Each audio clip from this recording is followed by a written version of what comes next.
नमस्कार आदाब दोस्तों। तो चलिए आज हम फिर लाए हैं देश दुनिया की तमाम छोटी बड़ी ब्रेकिंग न्यूज। तो खबरों को स्टार्ट करने से पहले आपसे छोटी सी रिक्वेस्ट है दोस्तों, अगर चैनल पर नए हैं तो चैनल को सब्सक्राइब करें, नोटिफिकेशन को ऑन करें और वीडियो को लाइक करें, अपने दोस्तों के साथ ज्यादा से ज्यादा शेयर करें। तो आज की सबसे पहली और बड़ी खबर में आपको बताएं, महाराष्ट्र के जालना जिले में हिंसा थमने का नाम नहीं ले रही। अब एनसीपी चीफ शरद पवार के काफिले पर पथराव किया गया है। यह घटना तब हुई है जब शरद पवार शनिवार को अंतर वाले गाँव से निकल रहे थे। दरअसल शुक्रवार को रैली के बाद शनिवार सुबह जालना शहर में प्रदर्शनकारियों और पुलिस के बीच झड़प हो गई है। इसमें संभाजी नगर ग्रामीण पुलिस की टीम पर पथराव किया गया है। पुलिस टीम शरद पवार के साथ काफिले में थी जब इस पर पथराव हुआ है।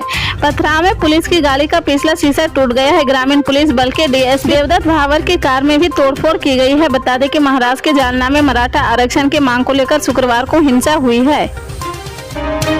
इसरो के श्रीहरिकोटा स्थित अंतरिक्ष केंद्र से शनिवार को सूर्य के अध्ययन के लिए आदित्य L1 रवाना हुआ है। इस परियोजना में निदेशक तेनकाशी निवासी निगार साजी के नेतृत्व में कई लोगों ने कड़ी मेहनत की है। भारतीय अंतरिक्ष अनुसंधान संगठन के सूत्रों ने बताया कि इसरो में गत 35 साल से सेवाएं दे रही साजी ने भारतीय रिमोट सोर्सिंग, संचार और अंतरिग्रह उपग्रह कार्यक्रम में विभिन्न जिम्मेदारियां निभाई है। साजी 1987 में इसरो के उपग्रह केंद्र से जुड़ी। वह मूल रूप से तमिलनाडु की राजधानी चेन्नई से 55 किलोमीटर दूर स्थित तेनकाशी की रहने वाली और वह मलसासी दनपुरी के एम वनिता और पी विरुद्ध मुथेल जैसे शानदार वैज्ञानिकों की कतार में शामिल है जो तमिलनाडु से आते हैं और जिन्होंने भारत के 3 चंद्रयान मिशनों में उल्लेखनीय योगदान दिया है।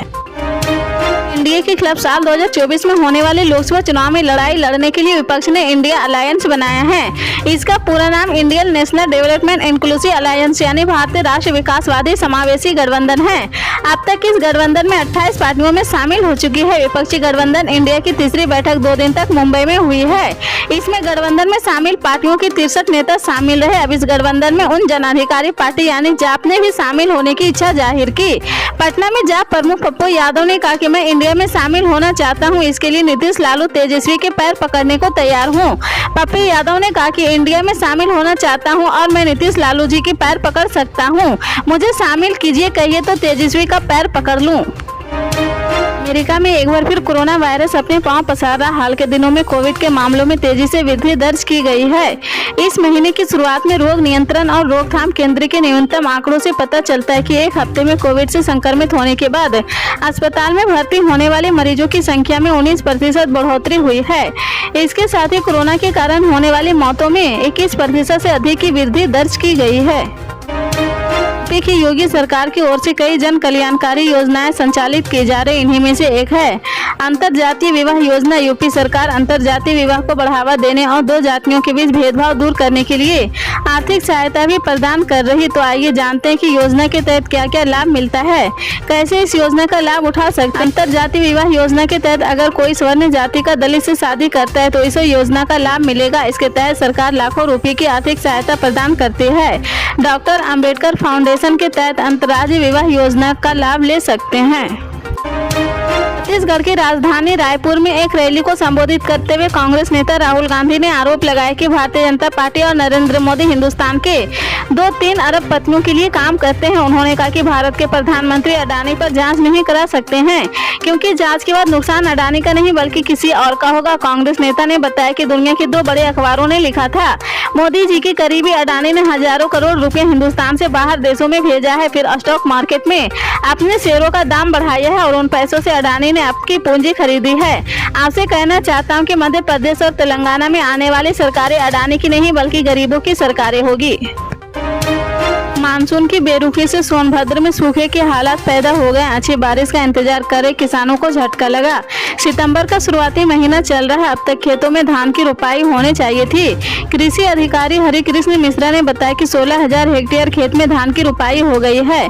कृषि विभाग ने 32,000 हेक्टेयर में धान की खेती का लक्ष्य रखा था। मौसम की सबसे ज्यादा मार धान के किसानों पर पड़ी है।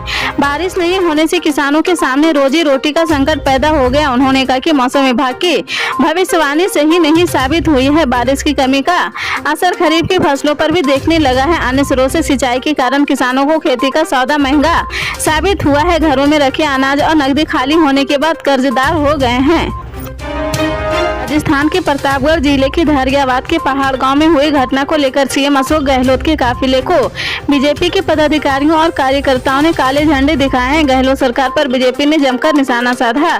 प्रतापगढ़ जिले के धैर्याबाद तहसील के पहाड़ गांव में आदिवासी महिलाओं को निवर्सत्र का उसको गांव में घुमाने की घटना को लेकर आज धैर्याबाद पहुंचे हैं। मुख्यमंत्री अशोक गहलोत को भारतीय जनता पार्टी जिला अध्यक्ष गोपाल कुमावत, एक पूर्व प्रदेश मंत्री कन्हैया लाल मीणा के नेतृत्व में भाजपा पदाधिकारियों ने काले झंडे दिखाकर विरोध प्रदर्शन किया है और गहलोत सरकार के खिलाफ जमकर नारेबाजी की है।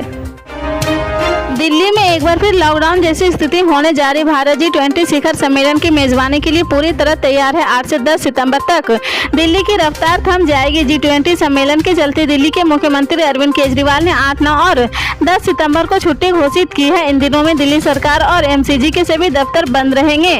आइए जानते हैं प्राइवेट स्कूलें खुले रहेंगे या नहीं। दिल्ली सरकार द्वारा जारी आदेश के अनुसार राजधानी में 8 से 10 सितंबर तक यानी 3 दिनों तक सभी स्कूल बंद रहेंगे। इसका मतलब है कि सरकारी स्कूलों के साथ दिल्ली के सभी प्राइवेट स्कूल भी बंद रहेंगे। दरअसल दिल्ली पुलिस ने G20 शिखर सम्मेलन के मद्देनजर 18 अगस्त को सीएम अरविंद केजरीवाल के समक्ष एक प्रस्ताव भेजा था, जिसमें 8 से 10 सितंबर तक राजधानी में सार्वजनिक अवकाश घोषित करने की मांग की गई थी। मुख्य सचिव ने यह प्रस्ताव मुख्यमंत्री केजरीवाल के समक्ष रखा था, जिसने उन्हें मंजूरी दे दी है। अपडेट जानने के लिए जुड़े रहे आप न्यूज के साथ।